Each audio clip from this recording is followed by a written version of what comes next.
ہوگا تو دوسرے صف میں طاغوت ہوگا. لیکن اس وقت ان حالات کو دیکھنے والے مسلمان اگر اپنے حصے کا ایمان اور اگر اپنے حصے کی انسانیت نہیں دکھایا تو یہ میں کہہ رہا ہوں کہ آنے والی نسلیں ہم پہ درود نہیں بلکہ ہم پہ لعنت بھیجیں گی. کہ فلسطین کے وہ بچے کل قیامت کے دن گریبان پکڑ کر کے کہیں گے کہ میرا کیا قصور تھا کہ وہ دن جو مجھے دودھ پینے چاہیے تھا ان دنوں میں میرے سر سے خون بہایا جا رہا تھا. جن دنوں میں ہمیں ماؤں کی لوریاں سننے چاہیے تھا ان دنوں میں ہمیں بندوق کی گولیاں سنائی دے رہی تھی. جن دنوں میں ہمیں اللہ اکبر کہہ کر سجدے سے سر اٹھانا چاہیے تھا ان دنوں میں نعرہ تکبیر کہہ کے ہمارے سر اٹھائے جا رہے ہیں. میرے بھائیوں سوچنے کی ضرورت ہے. ہم مسلمان تعداد میں اتنے ہیں. حضرت ثوبان رضی اللہ تعالیٰ عنہ کی حدیث آپ کے ذہن میں کہیں ہو. ہم تعداد میں کتنے ہیں؟ تعداد میں دوسرے نمبر پہ. تعداد میں دوسرے نمبر پہ. اللہ کے رسول صلی اللہ علیہ وسلم نے فرمایا کہ پوری دنیا یہ جتنے ہیں سب ایک جگہ ہو جائے گی تم کو مارنے کے لیے. ایسے جمع ہوں گے جیسے کھانے پہ جب پیالے پر ایک جگہ جمع ہوتے ایسے جمع ہوں گے پوری دنیا. تو کہا کہ اس وقت ہم لوگ تعداد میں کم ہوں گے کیا؟ یا تو ہم لوگ تعداد میں کم ہوں گے اس لیے ہم کو سب یہ کر کے کہا نہیں اس وقت تو تعداد میں تم بہت زیادہ ہوگے, بہت زیادہ.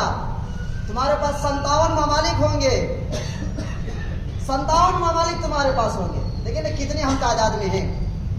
لیکن اتنے تعداد ہونے کے باوجود اللہ کے رسول صلی اللہ علیہ وسلم نے فرمایا کہ تمہارے دشمنوں کے سینوں سے تمہاری ہیبت کو, تمہارے دبدبا کو نکال دیا جائے گا اور تمہارے سینوں میں, تمہارے دل میں وہن جو ہے وہن ڈال دیا جائے گا.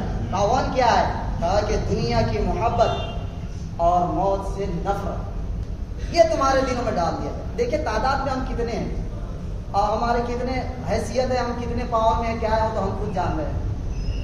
لیکن دعا کرے کہ اللہ تبارک و تعالیٰ ان حکمرانوں کو ہدایت دے, ان حکمرانوں کو صحیح سمجھ دے کہ وہ جا کر کے ہماری بہنوں, ہمارے بچوں, ہماری ماؤں کی حفاظت کرنے کے لیے آگے آئے. یہ حکمران سو رہے, ایک طرف ہمارے بچوں کو مارا جا رہا ہے, دوسری طرف ڈانس کر رہے ہیں, ناچ گانے میں مشغول ہے دوسری طرف حکمران, اور ہمارے بچے ادھر مر گئے. لہذا دعا کریں کہ اللہ ان حکمرانوں کو سمجھ عطا فرمائے. یہ دعا ہم ضرور کریں. لہذا ضرورت اس بات کی ہے کہ ہم ان بچوں کے لیے دعا کریں, ان ماؤں کے لیے دعا کریں. کیا صرف اسی کی ذمہ داری حفاظت کرنا ہماری ذمہ داری نہیں؟ لیکن اتنے باوجود, اتنے ہونے کے باوجود آپ دیکھیں وہاں کی مائیں, وہاں کی بہنیں, وہ کبھی بھی ارتداد اختیار کرنے کو تیار نہیں ہے. وہ اپنے ملک چھوڑنے کو تیار نہیں ہے. وہ بیت المقدس کو اس کے حوالے کرنے کو تیار نہیں ہے. لیکن آج ہمارے معاشرے, ہمارے سماج میں ہماری بہنیں جو ہے چند روپیوں کے خاطر, چند کپڑوں کے خاطر اپنے اسلام دھرم کو چھوڑنے کو تیار ہو. دیکھتے ہیں نا روز روز ہمارے پاس خبریں آتے ہیں, ہم سب سنتے ہیں کہ اس طرح کا معاملہ ہے. لہذا دعا کرے کہ اللہ رب العزت ہم سبوں کو اس پر عمل کرنے کی توفیق عطا فرمائے. اور پھر میں یہ گزارش کرتا ہوں, ہر وقت میں گزارش کر رہا ہوں آپ سے کہ آپ دعا کریں ان لوگوں کے لیے تنہائی میں بیٹھ کر کے. جب آپ تنہائی میں نماز پڑھیں, نفل پڑھیں, اور انفرادی طور پر, اجتماعی طور پر بھی دعا کریں, انفرادی طور پر بھی دعا کریں. ہم کچھ کر نہیں سکتے ہیں, بس یہی کر سکتے ہیں کہ ہم دعا کریں گے. دعا کے علاوہ ہم کچھ کر نہیں سکتے ہیں.